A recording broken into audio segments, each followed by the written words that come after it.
तो आप सभी को जय भोलेनाथ, हर हर महादेव। तो आज अचानक से ऑफिस में काम करते वक्त ये मेरा अनुभव है। तो मुझे ऐसा लगा कि पता नहीं, कुछ भविष्य की चिंता, मतलब वो भविष्य को लेकर मेरे मन में अपने आप ऐसे ऐसे प्रश्न आ रहे थे कि आगे क्या होगा, क्या होने वाला है, क्या जो मुझे करना है वो मैं कर पाऊंगी। मतलब सेल्फ क्वेश्चन हो रहा था। तो मुझे ये समझ में नहीं आ रहा था कि ये मुझे क्यों हो रहा, अचानक से ये प्रश्न मेरे दिमाग में क्यों आ रहे हैं कि आगे क्या होगा। और उसकी चिंता में ना आज का मेरा पूरा दिन, ऐसा नहीं है, मैंने आज मेरे मन को जितना डाइवर्ट कर सकती थी उतना डाइवर्ट किया मैंने। पर ऐसा लग रहा था कि बार बार मेरा मन उसी चीज़ पे जा रहा था कि मैं भविष्य में मुझे करना क्या है। ठीक है, क्योंकि मैंने जो सोच रखा है वो तो मैं कर ही रही हूँ।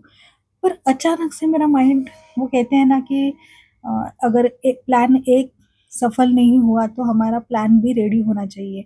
तो ये हर किसी का, मतलब हर किसी के पास अपना अपना plan A, plan B, plan C, plan D, ऐसे 4 ऑप्शन, मतलब जो कोई अपने जीवन के भविष्य के लिए, मतलब अपने जीवन के क्या कहते हैं उसे, प्रगति के लिए, अगर ये नहीं हुआ तो मैं ये करूँगा, ये नहीं हुआ तो मैं वो करूँगा। तो ऐसे करके सब ने अपने अपने पास एक एक ऑप्शन रख रखे हैं। तो आज से मुझे भी सेम ऐसी ही फीलिंग हो रही थी कि ऐसा, मतलब ये फील हो रहा था कि मैं आगे क्या करूँगी अगर ये मेरा प्लान सफल नहीं हुआ। ये जो मैं करने वाली हूँ भविष्य में, अगर ये मेरा प्लान सफल नहीं हुआ तो मेरा क्या होगा। मतलब एक सच में मुझे आज आज ये प्रश्न मुझे आया, जबकि मैं खुद को इतना पॉजिटिव रखती हूँ, हमेशा वही सोचती हूँ जो मैं चाहती हूँ कि मैं जीवन में ये घटित हो। पर आज मेरे जीवन में मेरे सामने ये एक प्रश्न आया, तो उसका मुकाबला मैंने कैसे किया वो मैं यहाँ पे अनुभव आपको साझा करूँगी। तो सुबह से, मतलब ऑफिस गई, ऑफिस का जो भी मेरा वर्क था, एक्सेस थी, बैंकिंग थी, सारा क्लियर करके, सबकी बैंकिंग करके, पैसे डिपॉजिट करने के बाद जब मैं आराम से बैठ गई तो अचानक से एक वाकया हुआ कि जो हमारे ऑपरेटर्स है, मतलब जहाँ हमारे कंपनी में जो जो खुद का, जो कहते हैं ना, पार्टनर्स हो रखे होते हैं, तो उनमें से एक की ना आज डेथ हो गई। तो वो बंदा, मतलब बातों से इतना चालाक, मतलब आगे वाले बंदे को बोल बोल के अपने झांसे में लेना और अपना काम निकलवाना। मतलब देखिए, हम किसी कंपनी में काम करते हैं तो किसका कैसा नज़रिया है, कैसा नेचर है, वो हमें पता चल जाता है। तो सेम मुझे पता चल, मतलब वो जब आता था ना ऑफिस में तभी पता चलता था कि ये व्यक्ति आया है और वो बहुत इरिटेट करता था। भगवान उनकी आत्मा को शांति दे, पर उनका बहुत, मतलब शायद वो सबको इरिटेट करते थे। तो जब वो आते थे ना तो किसी को पसंद नहीं आता था कि वो ऑफिस में आए। तो सेम ऐसा, लेकिन उस व्यक्ति ने अपनी चालाकी से, अपने मेहनत से, अपने जो भी जिसका जैसा है, देखिए, अगर हमें पहले से कोई पसंद नहीं है तो कुछ भी हो जाए, वो कितना भी अच्छा हो, हमें पसंद नहीं आता, चाहे वो कितना भी अच्छा बिहेव कर ले या कुछ भी। अगर हमें शुरुआत से कोई अगर नहीं पसंद, पता नहीं उसमें क्या है, जैसे खामियां क्या है उसमें, अगर कोई पसंद नहीं आता तो नहीं आता, ये मैं ये एक्सेप्ट करती हूँ कि हाँ, कुछ भी कर ले मुझे ये पसंद नहीं आएगा, ठीक है। तो सेम, तो बातचीत तो होनी नहीं थी, तो बातचीत का प्रश्न ही नहीं था। लेकिन आज उसके बारे में एक खबर सुनी कि उनकी डेथ हो गई कुछ दिन पहले।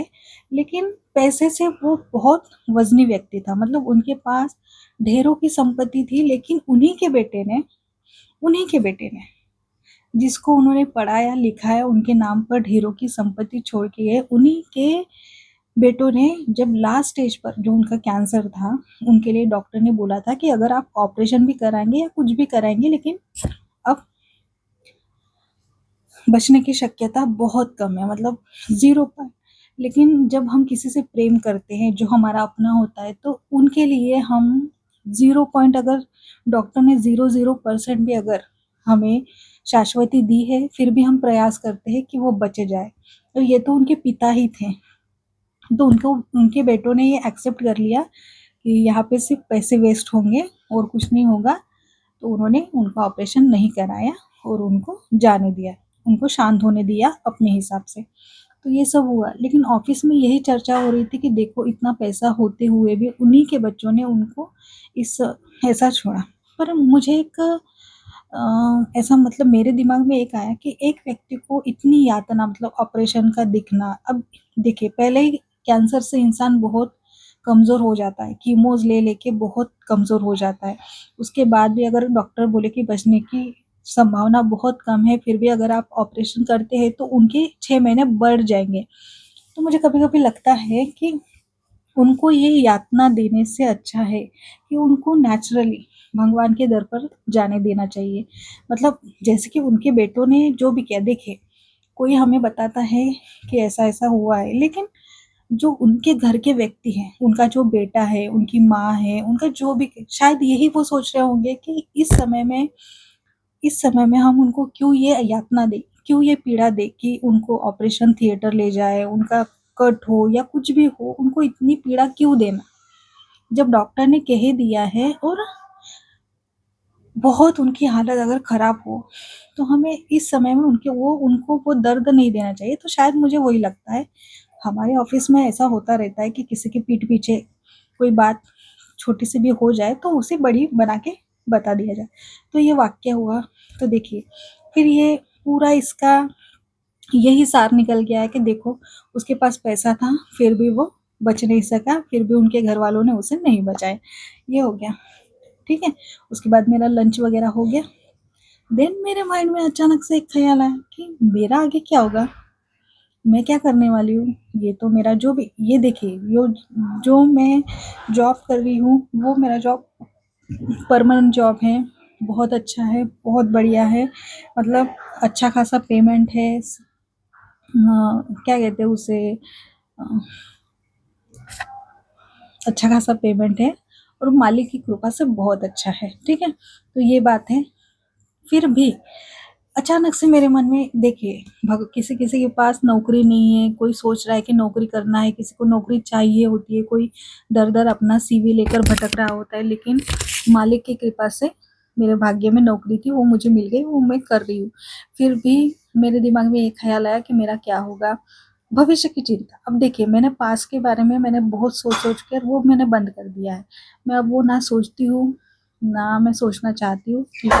क्योंकि वो हम बदल नहीं सकते, उसका हम 1% भी बदल नहीं सकते। पास में जो हो गया वो हो गया, लेकिन भविष्य में क्या होगा अब उसका टेंशन लग गया। मैं बोली ये चल क्या रहा है। तो फिर मैंने अपने विचारों को धीमा किया और थोड़े से गाने सुने। गाने मतलब वो गाने जिससे आपका मूड चेंज हो जाए। तो कभी कभी क्लासिकल सॉन्ग्स अगर आपने कहीं सुना है राग में, जैसे कि बहुत से राग सॉन्ग्स होते हैं जिसमें बहुत सी मुर्गियाँ आती है, बहुत सी म्यूजिक बजती है। तो ऐसा कुछ गाना अगर आप सुनेंगे ना तो ऑटोमेटिक आपका मूड चेंज हो जाएगा। मतलब आप ना प्रेजेंट में आ जाएंगे या आप उन विचारों से बाहर निकलेंगे जो आपको डिप्रेस कर रही है। तो मैंने आज एक थेरेपी सीखी खुद के लिए, और ये सभी पे लागू होती है और ये थेरेपी हमें पता भी है। लेकिन कहते हैं ना, जिसका जब समय होता है, जिसका टाइमिंग होता है वो तभी उसे को समझ में आती है। लोगों ने इतना बताया होगा कि नहीं, हमें ना पीछे का सोचना है ना आने वाले भविष्य का सोचना है, हमें हमेशा वर्तमान में जीना है। हम हमारा अगर वर्तमान सही करेंगे तो हम, और देखिए बहुत से लोग अब कहते हैं कि बाद में, जैसे कि अभी बहुत से सोशल मीडिया पे एक ट्रेंड चल रहा है कि बाद में नहीं, बाद में चाय ठंडी हो जाती है, बाद में हम बूढ़े हो जाते हैं, बाद में फिर वो एनर्जी नहीं रहती कि हमें अगर कहीं ट्रैवल के लिए जाना है तो नहीं हो पाएगा। तो ऐसे बाद में का जो एक ट्रेंड चल रहा है कि बाद में जो, जैसे कि मेकअप के लिए हो, बाद में रिंकल्स आ जाएंगे, बाद में बहुत से, बाद में चाय सच में ठंडी होती है और उसका स्वाद नहीं आता। तो जभी का तभी, अब ये बहुत इंपॉर्टेंट है, हमें कल का नहीं पता। मालिक की कृपा से अगर हम आज रात सोकर कल उठे तो ये उनकी हम पर एक कृपा रहेगी, क्योंकि भविष्य के बारे में हमें सच में नहीं पता। इसीलिए हम कहते हैं कि शुक्राने में रहो, हर समय शुक्राने में रहो। ज़रूरी नहीं है कि हमें जो नहीं मिला उसके लिए हमें रोते कूदते सड़ते अपना समय बर्बाद करना है, जो कि अब तक बहुत से लोगों ने कर रखा है और आगे भी करेंगे। लेकिन रुकिए, समझिए बात को, जाने दीजिए, जो नहीं है वो नहीं है, वो नहीं था इसलिए नहीं मिल रहा है। बहुत सी चीज़ें हैं कि हम उनके पीछे भागते हैं, लेकिन हमें तो ओशो ने भी कहा है कि अगर तुम जिस चीज़ के पीछे भागते हो ना, वो तुम्हें नहीं मिलती है, रुक जाओ, वहीं पे रुक जाओ, तो बहुत सी चीज़ें अपने आप तक पहुँचेगी, अपने आप आपके पास आएगी, तो रुक जाओ। अब वहाँ पे हमें अपना एफर्ट्स नहीं देना जहाँ पे हमें कुछ भी आउटपुट नहीं मिल रहा है, कुछ भी नहीं मिल रहा है। तो सेम ऐसा ही है, इसीलिए फिर मैंने सोचा, मैंने म्यूज़िक सुने बहुत से, और एक के बाद एक लूप में इतने अच्छे-अच्छे, पता नहीं मतलब वो सॉन्ग मैं पहले सुनती थी। जैसे कि मेरे यूट्यूब पर मैंने हम कभी-कभी ऐसा भी होता है कि कभी-कभी मैं स्पॉटिफ़ाई पे सॉन्ग सुनती हूँ, और जब मैं ऑफ़िस में होती हूँ, मैं घर पे होती हूँ, तब मैं स्पॉटिफ़ाई पे सॉन्ग सुनती हूँ पूरे। वही सेम सॉन्ग, वही सेम, मुझे ये नहीं समझ में आया आज, एक चमत्कार भी लगा मुझे कि ये ऐसा कैसे हो रहा है? ये सॉन्ग तो मैं घर पे भी सुनती हूँ, पर यही सॉन्ग मैंने, बहुत से ऐसे सॉन्ग हैं मैंने यूट्यूब पर भी सुन रखे हैं, तो एक उसका एक लिस्ट तैयार हो गई। तो अपने आप एक सॉन्ग सुना मैंने, तो मेरा मूड ना अपने आप चेंज हो गया। फिर अपने आप वो दूसरा लग गया, ऑटो मोड पर था तो दूसरा सॉन्ग भी बहुत अच्छा लगा।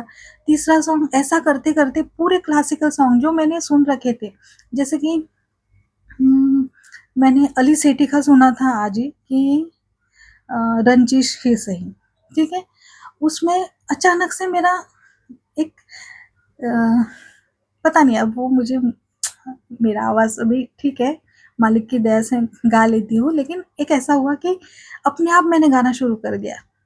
तो ये, और मेरे जो बाजू में जो कलीग बैठते हैं, वो भी मुझे ऐसे देखने लगी कि अरे! ये क्या चल रहा है? मतलब आप तो अभी तो ये कुछ काम कर रही थी, और सडनली, और एक मैं एक्सेल फाइल भी मेरा जो रिन्यूअल का होता है, वो भी अपडेट कर रही थी, और साथ में ही मेरे मन में वो प्रश्न आया, तो चलो मैं बोली गाना सुनते हैं और एक मेरा काम भी हो जाएगा।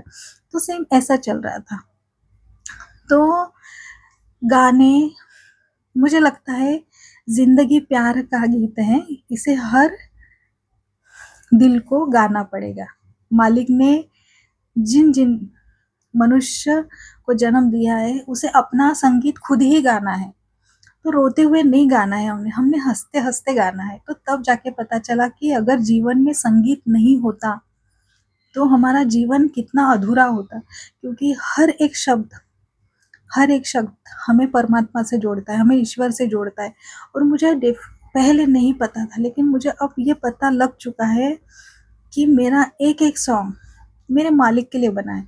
देखिए, हम जो भी गीत गाते हैं, वो हमारे प्रीतम के लिए होता है, मतलब या अपने प्रेमी के लिए होता है, हस्बैंड के लिए होता है, कुछ सॉन्ग्स हमारे भाई-बहनों के ऊपर बनाए जाते हैं, कुछ सॉन्ग्स हमारे माता-पिता के ऊपर बनाया जाता है। तो वो मोस्टली सॉन्ग ऐसे बनाए जाते हैं जो हमारे प्रेमी के ऊपर होते हैं, या हस्बैंड बाद में आता है, पहले आता है प्रेमी, ठीक है? लेकिन ऐसे गाने बनाए जाते हैं, तो हमें लगता है कि ये सॉन्ग हमारे प्रेमी के लिए, लेकिन प्रेमी नहीं, प्रेमी में हम परमात्मा को देखते हैं, हम ईश्वर को देखते हैं। तो हमारा हर एक सेंटेंस हम सोचते हैं कि ये यहाँ पे जुड़ेगा, लेकिन हर सॉन्ग महादेव के लिए होता है, मतलब मेरे लिए महादेव के लिए होता है। अब आप जो भी देखेंगे वो आप अपने इष्ट से जोड़ेंगे। तो फिर तो मैं एक रील देख रही थी, तो वहाँ पे उस व्यक्ति ने बोला कि उस व्यक्ति ने ये बोला कि अगर ज़िंदगी हो तेरे संग हो, अगर मौत हो तो वो हो तुझसे पहले। तो ये गाना है, ठीक है? लेकिन इस गाने पर अगर देखा जाए, तो आपके साथ ईश्वर हे मेरे महादेव, ये जीवन आपके साथ बहुत अच्छा है, बहुत प्रेम पूर्वक है, बहुत शांति भरा है, और जब ये मृत्यु हो जाएगी मेरी, तो ये मेरा जीवन आप पे ही न्योछावर होगा। ये हो गया, और बहुत से गाने हैं, बहुत से, जैसे कि एग्ज़ैक्ट वो गाना नहीं याद आ रहा है, जो उस व्यक्ति ने मतलब वो रील पे जो मैंने गाना सुना था कि वो एग्ज़ैक्ट मेरे महादेव पे सूट हो रहा था। मतलब एक व्यक्ति अपने इष्ट के प्रति कितना प्रेम भाव रखता है, वो सेम। तो सेम ये संगीत जैसे मैंने सुनने लगा, मतलब मैं जैसे ही ये संगीत सुनने लगी ऑफ़िस में, तो अचानक से मेरे भविष्य की चिंता मिट गई।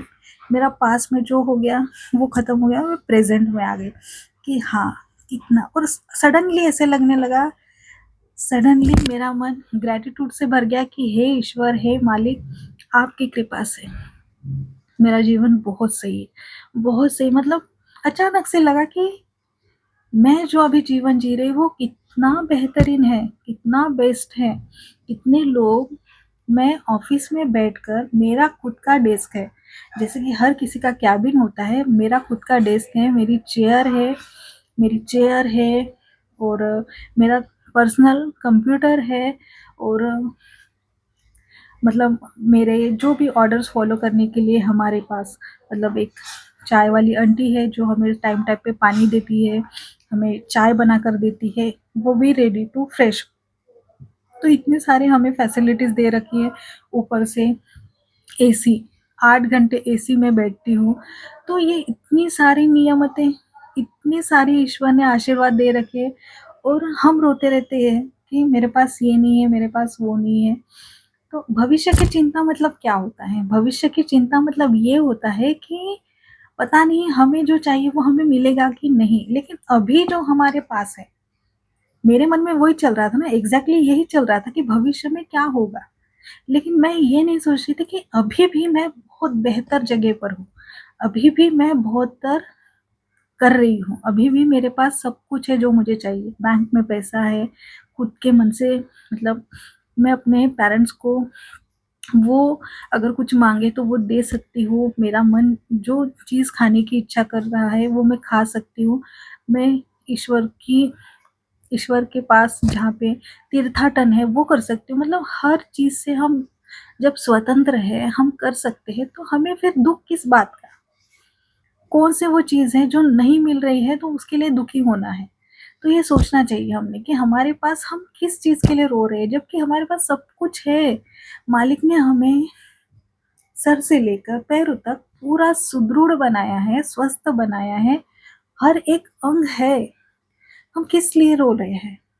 तो ये हमें समझना चाहिए और मानिए, सच में मानिए, संगीत हमारे जीवन का वो हिस्सा है कि अगर आपने संगीत सुनना, चलो कुछ नहीं, अगर जो भी आप डिप्रेस्ड हो ना, तो संगीत सुनना शुरू कर दीजिए। आप क्लासिकल म्यूज़िक सुनेंगे, कुछ नहीं, आप सिर्फ़ सरोद की, सितार की सिर्फ़ धुन सुनेंगे, तो आप देखेंगे, आप संगीत सुनना शुरू कर दीजिए। आप खुद देखेंगे कि आपको ना सब कुछ अच्छा लगने लगेगा, आपको दिन अच्छा लगने लगेगा, आपको रात अच्छी लगने लगेगी। प्रकृति देखिए, कितनी सुंदर प्रकृति है, हरे पेड़ देखिए। आज सडनली ऑफिस में जाते वक़्त भी मैं देख रही थी कि रास्ते पे इतने हरे-भरे पेड़, जबकि समर लग गया है। कोई-कोई पेड़ ऐसा होता है कि समर में खिलता है। समर में वो पूरा ग्रीन हो जाता है और बाकी के दिनों में भी ग्रीन रहता है, लेकिन एक समय आता है कि पतझड़ होती है। लेकिन कोई-कोई, जैसे कि मैं कभी बनाऊँगी रील, तो देखिएगा कि उस रोड पर, जहाँ जिस रोड से मैं जाती हूँ, उस रोड पर पूरे ग्रीन बड़े-बड़े पेड़ हैं जो पूरे ग्रीन हैं। तो देख रही थी कि कितना सुंदर प्रकृति ने बनाया है। अगर हम क्या हम देखें तो कितना सब कुछ सुंदर है, लेकिन हम एक ही चीज़ के पीछे पड़े रहते हैं कि ये हमको नहीं मिला और उदास रहते हैं, उदास होते हैं। हमें हमारे मन को उदास रहना अच्छा लगता है, उसे हम खुश रहेंगे, उसे अच्छा नहीं लगता। इसीलिए मन की ना सुनते हुए दिमाग की सुनो। दिमाग हमेशा सही उत्तर देता है, क्योंकि दिमाग को पता है, वो भविष्य जानता है और मन को सिर्फ प्यारी-प्यारी, मीठी-मीठी, चापलूसी वाली जो बातें होती है ना, वो पसंद आती है। तो इसीलिए मन की भी सुनो, जहाँ पे सही लगता है मन की भी सुनो, लेकिन दिमाग की ज़्यादा सुनो। और ऐसा ही हुआ, तो आज मेरा मन मुझे पूरी तरह से रुलाने तक पहुँच चुका था कि अब थोड़ी देर बाद मैं रो दूँ कि मेरा हो क्या होगा? लेकिन मेरे माइंड ने एक मुझे आइडिया दिया कि चलो गाने सुनते हैं। तो मैंने गाने सुने, गाने सुनने के बाद कंटिन्यू गाने सुने, उसके बाद मेरा मूड बहुत अच्छा हो गया, मुझे सब अच्छे लगने लगा। जो बुरा भी हो गया वो भी अच्छा लगने लगा, और जो नहीं हुआ वो भी अच्छा लगने लगा। तो इस हवाले से मेरा मन बहुत अच्छा हुआ। तो यही मेरा आज का अनुभव था। तो मैं यही बताना चाहती हूँ कि आप संगीत सुनिए, संगीत सुनने से आपके जीवन के आधे मसले तो ऐसे ही सॉल्व हो जाएँगे। जो भी आपकी बुरी परिस्थिति है वो ऐसे ही अच्छी हो जाएगी। इसलिए गाने सुनिए, खुद को व्यस्त रखिए और हो सकता है गाना सीखिए, गाना गाना सीखिए। खुद का आवाज़ सुनिए, रिकॉर्ड करके सुनिए कि आप कितना अच्छा गाते हो। इससे भी ना आपका मन परिवर्तन होगा। देखिए, ये करके देखिए, हो जाएगा। ठीक है? धन्यवाद। जय भोलेनाथ।